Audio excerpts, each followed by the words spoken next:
So the Wigstock Festival was co-created rather, by the iconic drag queen Lady Bunny, who was a contemporary and close friend of RuPaul in New York during the 1980s and 90s.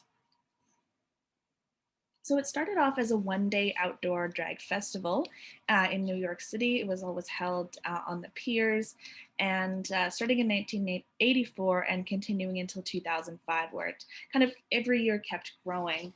And it was the first of its kind. So it was a very public drag festival where drag performers, particularly drag queens, I would say largely gay men, but it was a kind of an all genders occasion, came to New York in drag to perform, to see others perform, to take part in different talks around makeup and wigs and drag styles.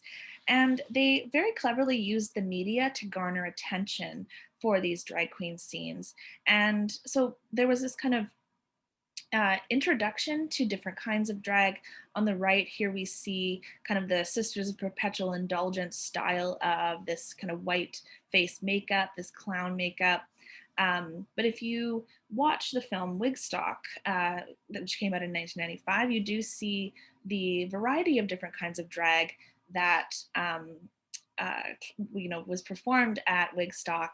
And so we do see a large kind of array of different drag styles long before Drag Race.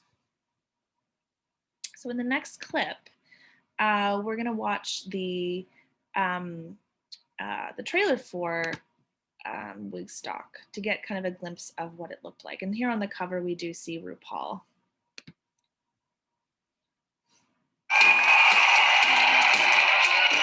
They came from across America for a celebration of peace, love, and music. No, it's not Woodstock. It's Wigstock. Oh my God! My name is RuPaul, supermodel of the world. A place to let your hair hang down. I can't go 3 days without doing drag. Or tease it all up. Oh, the men dress up like women. You like the music?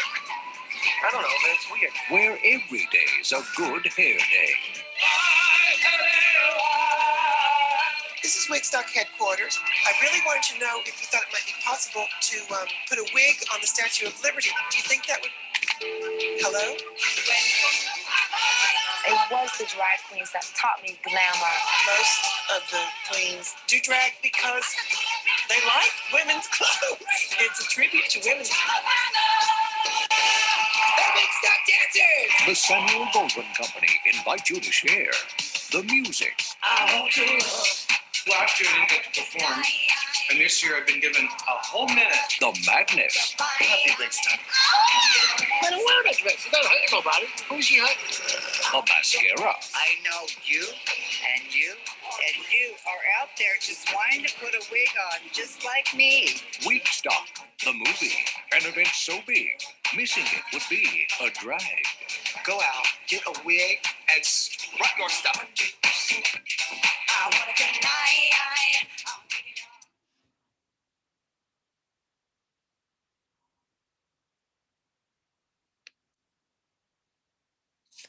So moving on, we're going to be looking a little bit at, this will be kind of the preamble to Paris is Burning. So looking at ballroom cultures. And Vox Video actually has a really good kind of background on voguing. And so we'll be teasing out, when we say ballroom and we say voguing, legendary houses, there are kind of differences within those subcategories. So this Vox Video kind of goes through some of the elements of voguing and kind of situates it historically as coming from the LGBTQ, queer and trans, Black, and Latinx communities in New York.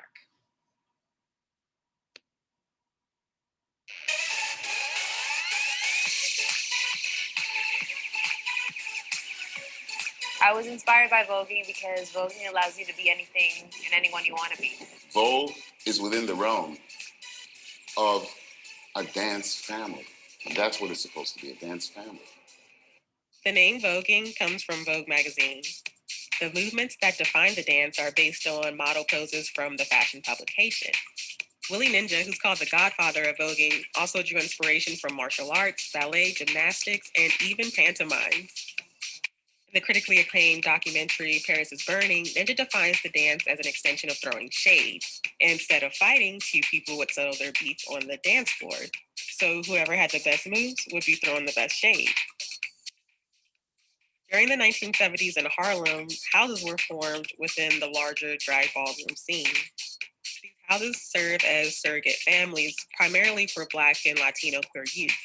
Each house is led by a mother or father who also serve as guides to the ballroom community. House of LaBeija was the first to form in the late 70s. Other notable houses include the House of Extravaganza, Ninja, Pendavis, Hori, the House of Wong, the House of Dupree, and there are many others in New York and across the US. While many of the names came from the founders, other houses are named after designers like Chanel and Saint Laurent. Members come together to walk against one another in various categories at elaborate balls.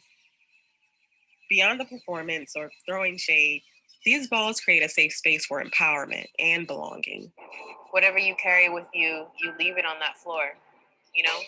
Whether it's suffering from illness, whether it's suffering from acceptance, whether it's suffering from not having a place to call your home, your house becomes your home. After the AIDS epidemic in the 80s, when a large population of the ballroom community was hit hard, the legendary balls and the houses that organized them also became a place for activism and awareness.